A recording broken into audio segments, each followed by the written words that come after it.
Njerëz, po ju bëj një përshkrim të shkurtër të simptomave që unë kam përjetuar, ose më saktë që unë kam akumuluar gjatë procesit të kurimit të problemit të ankthit, depresionit dhe atakeve të panikut, për t'ju dhënë kështu të gjithëve një fije shprese, një fije shumë të trash shprese, që të kuptoni që nuk jeni vetëm, edhe që këto probleme mund të rregullohen madje pa ndihmën e medikamenteve.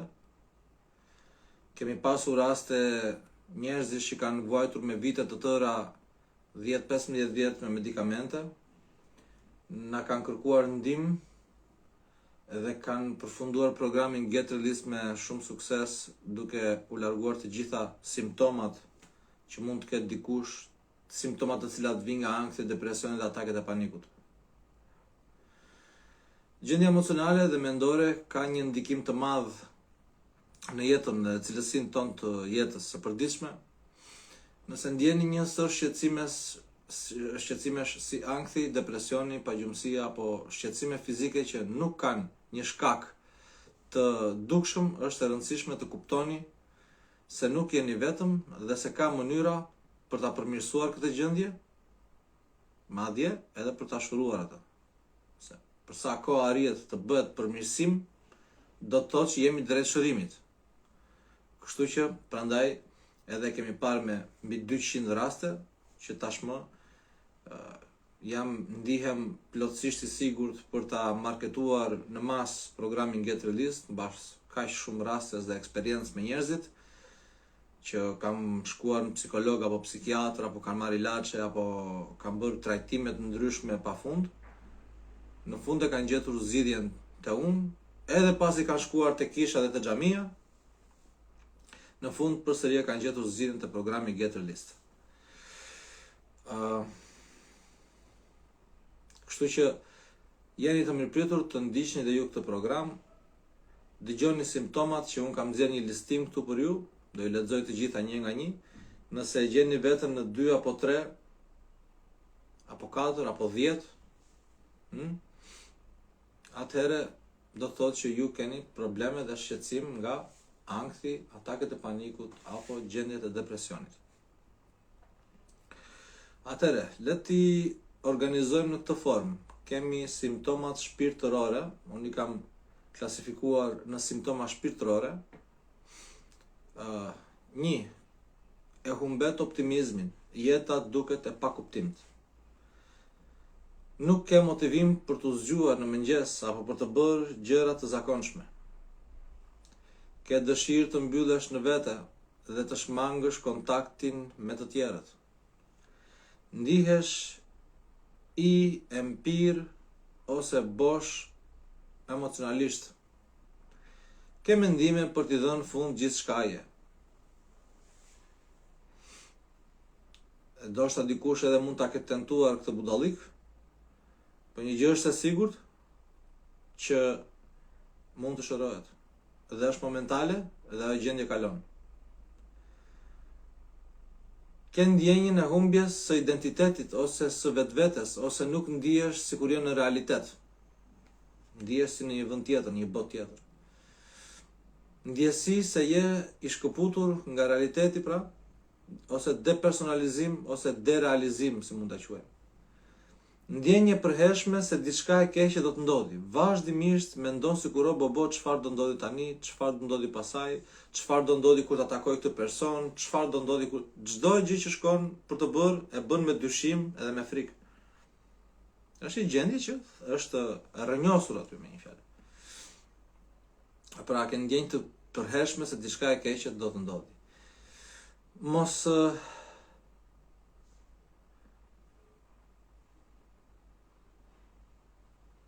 nuk ndihesh më njësoj me gjërat që më përpara ke bërë. Që do të thotë nëse diçka të ka bërë të lumtur kur e bëje më përpara, tani as ajo nuk të jep pik kënaqësie. Dhe ataku i panikut, që është një frikë kur ti nuk di ku të fusësh kokën, edhe nuk di çfarë të bësh, edhe do të dalësh nga lëkura jote, por as atë se bën dot, është një gjendje shumë e vështirë për tu te kaluar me veten në ato momente. Unë e kuptoj, e di se çfarë është ajo. Edhe është momentale edhe ajo. Okej? Është proces. Kështu që e kemi zgjidhur këtë me 10 njerëz. Simptoma emocionale. Futemi te kategorizimi i simptomave emocionale. Ishim tani te kategorizimi i simptomave shpirtërore. Ndihesh i rënduar emocionalisht me ndjenjë depresioni dhe mungesë motivimi. Përjeton ankth kur takon njerëz të rinj ose kur je në ambient me shumë njerëz, si qendra tregtare, pazar, supermarket, lokale. Ke frikë se mos sëmuresh apo ndodh diçka e keqe. Ankth kur dëgjon se dikush tjetër është sëmurur rënd. Shumë nga ju që kanë këto probleme mendojnë se e pan një person që u sëmur me atë gjë dhe me njëherë mendojnë që do më ndodhi dhe mua kjo gjë. Kam frikë se mos do ndodhi vetë atyre kjo gjë. Nëse ty të ndodh kjo situatë, është dukshëm pra që ke probleme me ankthin dhe atake paniku, eventualisht, nëse vazhdon ashtu. Frikë se të tjerët do kuptojnë ankthin tënd. Është kjo frika që kemi ne shqiptarët nga paragjykimi i njerëzve. O bobo mos më merr vesh edhe mos thon për mua që jam sëmur edhe më ka ikur truri apo ku diun se çfarë. Të gjitha këto frikë janë budalliqe, ëh. Ankthi dhe ataku panikut është gjë që mund të ketë kapur të gjithë në jetë, një apo dy raste, po dikujt i është bërë një mënyrë e të jetuarit. Kështu që nuk është detyrimisht sëmundje, dhe mua nuk më pëlqen ta trajtoj si sëmundje, këtë e bëjmë psikiatrit, ndërsa unë e trajtoj si një gjendje për të normalizuar, është një gjendje shpirtërore që ka dalë nga balanca, ka dalë nga shinat. Ne e fusim në shina, këtë bëjmë ne. As ilaçe nuk japim, ne e fusim në shina. E sulmojmë nga aspekti mendor, emocional, shpirtëror, fizik, dietik. Pra, largojni këtë frikën e dyshimit sa mos të tjerët. E di që është e vështirë, por mos e vrisni mendjen, të gjithë kanë nga këto probleme nga pak. Ke përshtypjen se njerëzit të komentojnë ose të gjykojnë, të frikrat që mund t'i kapin ndonjëherë dikë. Gjatë daljeve, mendimet negative shtohen. Kur del jashtë, kur takon njerëz, kur kem plan që do takosh njerëz, fillojnë tani mendja të sulmon. Ke ndjenjë të përhershme të fajit dhe të nënçmimit të vetes. E nënçmon veten dikush në ato momente, në ato fazat, në ato gjendje të ulta të frekuencave të individit. Simptomat fizike. Të shqetëson zhurma dhe aromat e forta, përjeton ndjesinë negative, djersitje dhe shqetësim trupor. Ke dhimbje të ndryshme në trup. Mund të dhëmi krau, duket sikur zemra, përjeton ndjesinë negative, djersitje. Ke shtrëngime në gjoks, sikur të ka ngecur diçka aty dhe të mban. Ke shtrëngime në fyt, sikur diçkush të ka kapur prej fyti. Dridhje të trupit ose të duarve, pagjumësi e theksuar ose zgjim i shpesht natën. Dhe zakonisht është shumë vështirë përsëritë të zërë prap gjumi pas asaj. Të kapin mendimet e të lënë rehat, e kuptoj plotësisht.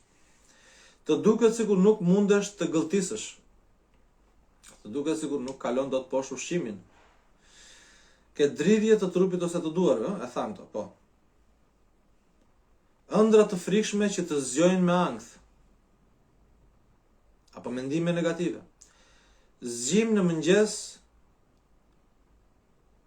me ndjesinë se nuk ke fjetur fare. Ndihesh e lodhur edhe pas gjumit. Takikardi, ritëm të shpejtuar të zemrës. Simptomat mendore. Frikë të dalësh vetëm ose të qëndrosh larg njerëzve të njohur. Shumë raste kam dëgjuar që duhet rri mamaja ose babaj në shtëpi ose vllai, përndryshe pra një person burgoset në këto raste bashkë me pacientin apo personin.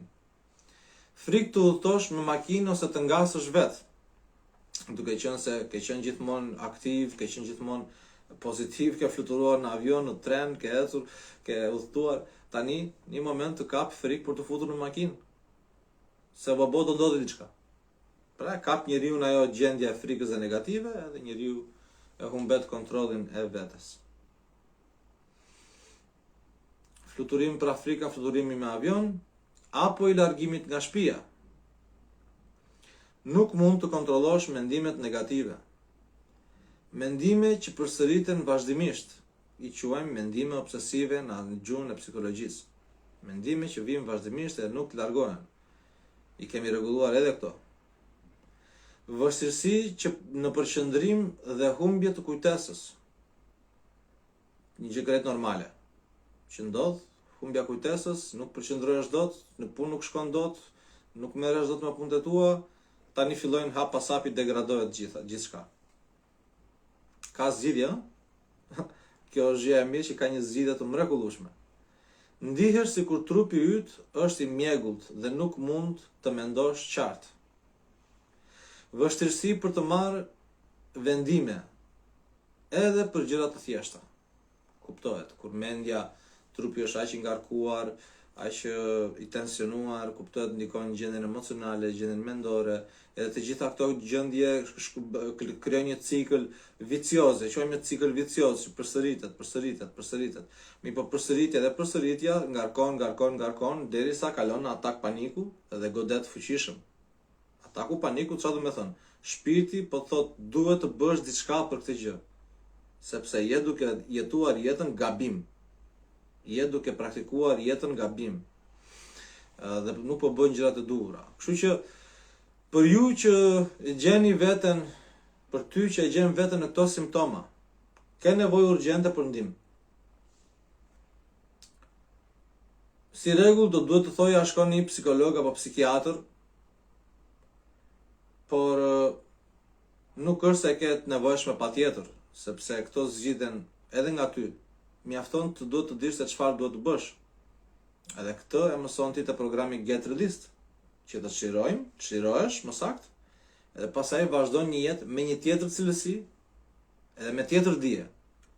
Kështu që nëse përjetoni disa nga këto, mirë është të bëni një vizitë shëndetësore për të përjashtuar problemet shëndetësore organike apo të fiziologjisë tonë. Pastaj mund të vini për të bërë një konsult nga afër me mua te qendra jon me ekspertët tanë dhe t'i japim zgjidhje problemit tënd. Ju uroj një ditë të mbar, edhe qëndroni të fortë.